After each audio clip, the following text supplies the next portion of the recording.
قال أنتم شر مكانا والله أعلم بما تصفون. قالوا يا أيها العزيز إن له أبا شيخا كبيرا فخذ أحدنا مكانه إنا نراك من المحسنين. قال معاذ الله أن نأخذ إلا من وجدنا متاعنا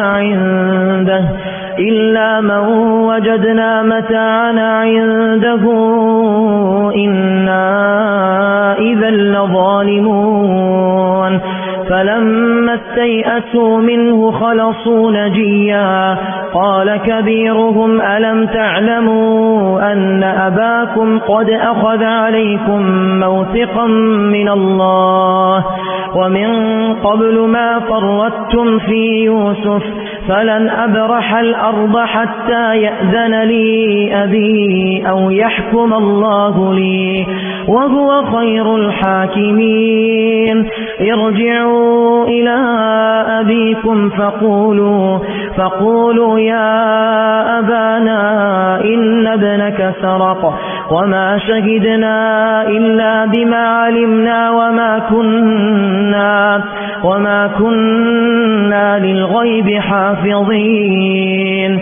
واسأل القرية التي كنا فيها والعير التي أقبلنا فيها وإنا لصادقون. قال بل سولت لكم أنفسكم أمرا فصبر جميل عسى الله أن يأتيني بهم جميعا إنه هو العليم الحكيم. وتولى عنهم وقال يا أسفا على يوسف وابيضت عيناه من الحزن فهو كظيم.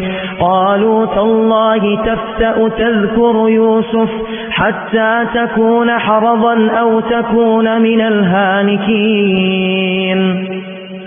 قالوا تالله تفتأ تذكر يوسف حتى تكون حرضا أو تكون من الهالكين.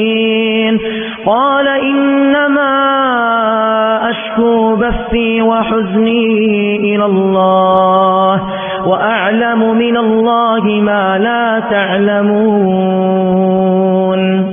يا بني اذهبوا فتحسسوا من يوسف وأخيه ولا تيأسوا من روح الله إنه لا ييأس من روح الله إلا القوم الكافرون. فلما دخلوا عليه قالوا يا أيها العزيز مسنا وأهلنا الضر وجئنا ببضاعة مزجاة فأوفلنا الكيل وتصدق علينا إن الله يجزي المتصدقين. قال هل علمتم ما فعلتم بيوسف وأخيه إذ أنتم جاهلون؟ قالوا أئنك لأنت يوسف